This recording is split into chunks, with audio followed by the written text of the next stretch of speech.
बिल्लाहिमिनश्शैतानिर्रजीम बिस्मिल्लाहिर्रहमानिर्रहीम। अस्सलाम वालेकुम स्टूडेंट्स, मैं उम्मीद करता हूँ आप लोग हमेशा की तरह खैर आफियत से होंगे। स्टूडेंट्स, आज हम पढ़ेंगे a sunflower by William Blake. William Blake की पोइम ए सनफ्लावर आज हम डिस्कस करेंगे। इसमें critical appreciation of the poem, main theme of the poem, इसके अलावा स्टूडेंट्स हम डिस्कस करेंगे reference to context of the poem और इसके अलावा ट्रांसलेशन ऑफ द पोइम। तो स्टूडेंट्स काइंडली, अगर आपने अभी तक मेरे चैनल को सब्सक्राइब, लाइक और शेयर नहीं किया तो काइंडली कर दीजिएगा, ताकि इस तरह की इंफॉर्मेटिव वीडियो आप तक आसानी से पहुंच सके। स्टूडेंट्स चलते हैं अपने टॉपिक की तरफ। ए सनफ्लावर वेरी ऑफ टाइम्स, ए सूरजमुखी के फूल, तुम वक्त की गर्दिश से थके हुए हो। हु काउंटेस्ट, तुमने गिने हैं द स्टेप्स, कदम, ऑफ द सन, सूरज की। तुमने सूरज, इसमें शायर कहता है कि तुमने सूरज के तमाम कदमों को देखा है, या फिर तमाम कदमों के मराहलों को देखा है, या तमाम मराहिल के सूरज के गर्दिश के देखे हैं। क्योंकि स्टूडेंट्स इसमें शायर कहता है, दोनों लाइनों की मैं आपको तर्जुमा बता रहा हूँ, दोनों लाइनों का, कि शायर कहता है सूरजमुखी के फूल, तुम वक्त की गर्दिश से थक चुके हो। कि सूरजमुखी का फूल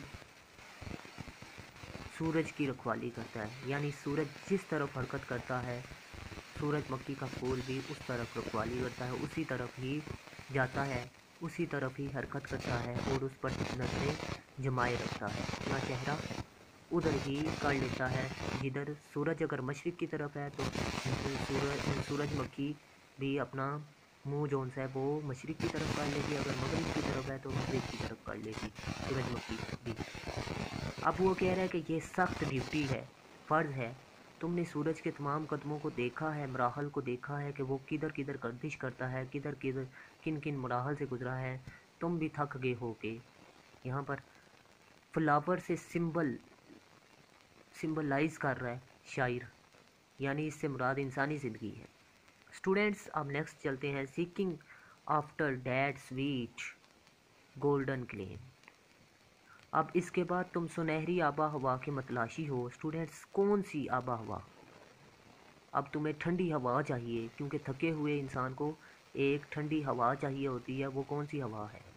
अब चलते हैं नेक्स्ट, वो कौन सी है? शायर बताता है जी, where the traveller's journey is done, कि जहाँ मुसाफिरों का सफ़र ख़त्म हो जाता है और वो हवा लेने के लिए बैठ जाते हैं, उस किस्म की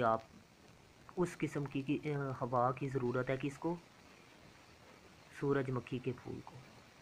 स्टूडेंट्स ये था हमारा पहला क्वार्टाइंस और ये 4 लाइनों पर मुश्तमिल था। अब सेकंड क्वार्टाइंस भी 4 लाइनों पर मुश्तमिल है स्टूडेंट्स। अब वो पढ़ते हैं। Where the youth pined away with desires, जहाँ एक जवान की ख्वाहिश मुकम्मल तौर पर ख़त्म हो गई है। Students next, and the pale और सर्द है फिरजन कनवारी श्राउडेड इन स्नो, जो कि लिपटी हुई है। श्राउडेड कहते हैं कफन, इन स्नो बर्फीले। और एक ऐसी लड़की जिसका चेहरा जर्द हो गया है ख्वाहिशात की वजह से, और वो बर्फ़ के कफन में लिपटी हुई है। स्टूडेंट्स ये किस की वजह से है? ये ख्वाहिशात को ख़त्म होने की वजह से है। स्टूडेंट्स इस पोइम में शायर हकीकत में इशारा करता है कि इंसान अफसरदा है इस ज़िंदगी में। इंसान की अफसरदगी, इंसान के गम को बयान करता है इस नज़म में शायर। स्टूडेंट्स अब चलते हैं next, arise from their graves and aspire. Arise कहते हैं उठना, फ्रॉम से, देयर ग्रेव्स अपनी कब्रों से, एंड एस्पेयर और हासिल करें ख्वाहिशात, वेयर माई सनफ्लावर जहाँ मेरा सनफ्लावर हो, विशेस टू गो जहाँ मेरा सनफ्लावर सूरज की मक्खी का फूल जाए। स्टूडेंट्स ये था। अब वो कह रहे हैं कि जिस तरह मेरी ख्वाहिशात, इसके अलावा एक कनवाड़ी लड़की की ख्वाहिशात और एक सूरजमुखी, तीन सिंबल्स इस्तेमाल किए हैं जिनको इंसानी ज़िंदगी के साथ कंपेयर किया जा रहा है। एक यूथ, दूसरा पिजन्स और तीसरा स्टूडेंट्स है अ सनफ्लावर। तो ये तीनों शायर कहता है कि थक चुके हैं अपनी ज़िंदगी से, अब वो लामहदूदियत हासिल करना चाहते हैं। लामहदूदियत किस सूरत में मुमकिन है स्टूडेंट्स, आपको पता होना चाहिए, जब इंसान मर जाता है। ठीक है स्टूडेंट्स, ये उस तरफ इशारा कर रहा है। स्टूडेंट्स अब रेफरेंस टू कंटेक्स्ट पढ़ेंगे। सबसे पहले इन दिस पोइम, इस नज़म में, इन दिस पोइम, इस नज़म में, द पोइट शायर portrays the optimistic outlook। Optimistic कहते हैं खुश उम्मीदी की नज़रिए को, खुश उम्मीदी के नज़रिए को। स्टूडेंट्स नेक्स्ट, इस नज़म में शायर खुश उम्मीदी के नज़रिए को बयान करता है, का नक्शा खींचता है। द सनफ्लावर इज़ एस्पिरेशन, आरजू है, ख्वाहिश है, for immorality, morality, molarity. Students इसका मतलब बदकिरदारी। स्टूडेंट्स मेरी ज़बान में ये लफ्ज़ नहीं आ रहा, तो आप देख लीजिएगा डिक्शनरी से। एंड ऑफ वर्ल्ड, और एक लफ्ज़ है ऑफ परफेक्शन, तकमील का। द आइडिया, ख्याल, ऑफ का पेसिमिज़म कहते हैं स्टूडेंट्स नाउमीदी। इमिनेट्स कहते हैं ज़ाहिर होना, फ्रॉम से, थिंकिंग ख्यालात से। स्टूडेंट्स आप नेक्स्ट, द वेंटरिंग कहते हैं विंटर को, सर्दी, अवे के of the sunflower and its incapability of achieving eternal life, अब्दी ज़िंदगी हासिल करने के लिए। स्टूडेंट्स एक कंटेक्स्ट ये है। तो स्टूडेंट्स ये बहुत ही ईजी है, अगर आपने ये तैयार करना है तो ये कर लें, अगर दूसरा करना चाहते हैं तो मैं वो भी दिखा देता हूँ। स्टूडेंट्स ये है, इन दिस पोइम, इस नज़म में, द पोइट कंट्रास्ट, मुकाबला करता है, मुवाजना करता है, टू द यूथ जवान से, एंड द पर्सन और कनवाड़ी लड़की से, ब्लैक इस्टेब्लिश तमीर करता है, कायम करता है, डैट द सनफ्लावर को, इज़ ये है सिंबॉलिक अलामत ऑफ ह्यूमन एक्सपीरियंस, इंसानी तजर्बे का। Which the whole the youth and the vision are human in nature, एक कुदरत की तरफ से इंसान है। द सनफ्लावर एक फूल इज़ नॉट, जबकि फूल नहीं है। हाउएवर इसके अलावा फिर भी, ब्लैक प्रेसोनिफाइज कहते हैं मुजस्मा बनाना, द फ्लावर को, टू क्रिएट पैदा करने के लिए, अ क्लोज़र रिलेशनशिप एक बागोर ताल्लुक़ कायम करने के लिए, बिटवीन सनफ्लावर एंड ह्यूमैनिटी और इंसानियत में। स्टूडेंट्स ये आप देख सकते हैं, ये आप दूसरा लिख सकते हैं पैराग्राफ, ये आप रेफरेंस टू कंटेक्स्ट में एक लिख सकते हैं। अगर पहला आपको मैंने जो सा कंटेक्स्ट बताया, ये पहले शेर में, पहले क्वार्टाइन्स में लिख सकते हैं, पहले स्टैंजे में लिख सकते हैं, जबकि ये दूसरा शेर जो सा है ये आप दूसरे में लिख सकते हैं। स्टूडेंट्स ये दूसरे के लिए बेहतर है, वो पहले के लिए। और स्टूडेंट्स इसमें अगर पहले में ये आपने लिख दी है पहले वाला कंटेक्स्ट तो फिर आप ये एक्सप्लेनेशन में लिख सकते हैं। दूसरे वाला, अगर दूसरे वाला आप पहले में लिख देते हैं तो वो एक्सप्लेनेशन में लिख सकते हैं। स्टूडेंट्स, अब मैं आपको बताता हूँ आपने इंट्रोडक्शन में क्या लिखना है। क्रिटिकल एप्रिसिएशन की तरफ चलते हैं स्टूडेंट्स। क्रिटिकल एप्रिसिएशन डिस्कस कर लेते हैं। तो स्टूडेंट्स चलते हैं। विलियम ब्लेक इज़ आ, ये आपका इंट्रोडक्शन है क्रिटिकल एप्रिसिएशन बनाने के लिए। Is a poet, William Blake is a mystic poet, सूफी शायर है। He is very much innovative, वो बहुत ही नई बात करने वाला इंसान है। He has studied human life very deeply, वो इंसानी ज़िंदगी का बहुत बगौर मतालिया करता है। So his work is mainly devoted to the problem of human life, इसीलिए वो इंसानी ज़िंदगी का बगौर मतालिया करता है। So Samuel Buttler stated his point of view skilfully in this lines, इसीलिए सम्यूल बटलर बहुत ही खूबसूरत हुनरमंदी से इन लाइन में इजहार करता है। Every man is work is always a portrait of himself, portrait कहते हैं शीशा, ऑफ हिमसेल्फ अपने आप का। Students, in his early poems, इसकी शुरुआत की पोइम्स में songs of innocence and songs of experience और सॉन्ग्स ऑफ एक्सपीरियंस में ही डील्स, वो ताल्लुक़ रखता है या लेन देन करता है विद के साथ, discuss the ways to arrive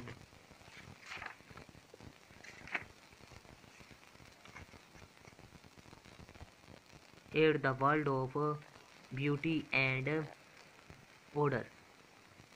According to him, life must be guided by vision instead of reason. It is the force of vision and imagination which restores balance and order in life. Students, ये आप introduction में बात लिख सकते हैं। Main theme की तरफ चलें तो मेन थीम की जगह स्टूडेंट्स आपने ये जो सा मैंने बताया आपको सनफ्लावर का, तो यहाँ पर आपने एक चीज़ लिखनी है। Theme, the main theme of the poem is love and eternity. Students, ये आप लिख सकते हैं मेन थीम। ये आप शुरू में लिखकर फिर आगे इन दोनों में से कोई भी कंटेक्स्ट लिख सकते हैं। फिर उसके बाद स्टूडेंट्स रियलिस्टिक प्रॉब्लम की तरफ चलते हैं। रियलिस्टिक प्रॉब्लम में आपने क्या लिखना है, तीसरा पॉइंट है स्टूडेंट्स, तो ये मैं आपको बता देता हूँ आपने इसमें क्या लिखना है।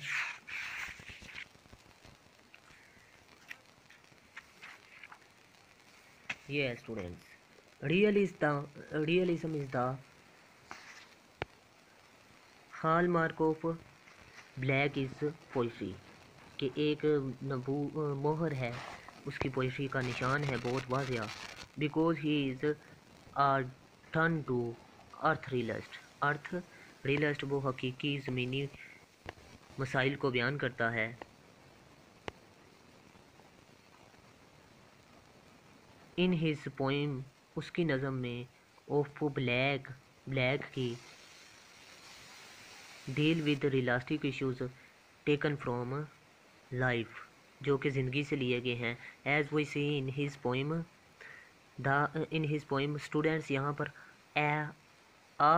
आपने सनफ्लावर लिख देना है, सनफ्लावर लिख देना है यहाँ पर स्टूडेंट्स, ठीक है। ये रेड जो सा लाइन लगाया है ये आपने यहाँ पर वो लिख देना है बस। ये आपका रियलिस्टिक इश्यूज़ को बयान कर दिया है कि उसकी मेन पोइम जो सी है, उसका मेन थीम जो सा है वो रियलिस्टिक इश्यूज़ को बयान करता है कि इंसान की ज़िंदगी बहुत ही अफसरदा है, कि गमों से बड़ी बड़ी है, तो इसको बयान करता है। राइटिंग स्कीम की तरफ चलते हैं स्टूडेंट्स। मैं आपको बताता चलूँ,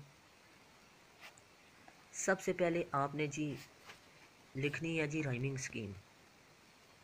ही uses rhyming scheme A B C D, जो मैं बता रहा हूँ स्टूडेंट्स ये लिख लेनी है। For example time, climb, first आप लाइन में देख सकते हैं टाइम है, तीसरी लाइन में क्लाइम है, सन है, डन है दूसरी और चौथी में। स्टूडेंट्स एनोडिफा स्टूडेंट्स लव्स है, तो ये फियर ये आप देख सकते हैं वेयर एक और वेयर तीसरी लाइन वाला, ये इसको बयान करता है। सेम अल्फाज शुरू हो जाएं तो इन्हें एनोफेरा कहते हैं स्टूडेंट्स। एंड नेक्स्ट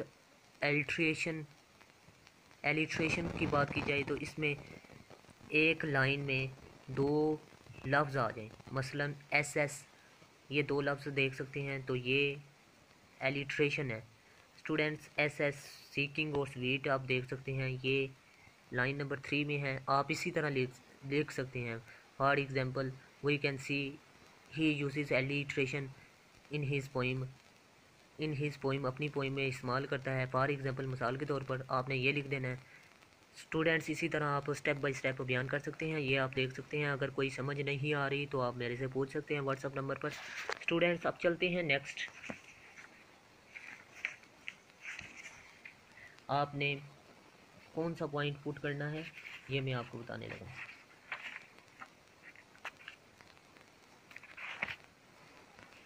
ये students the language of the poem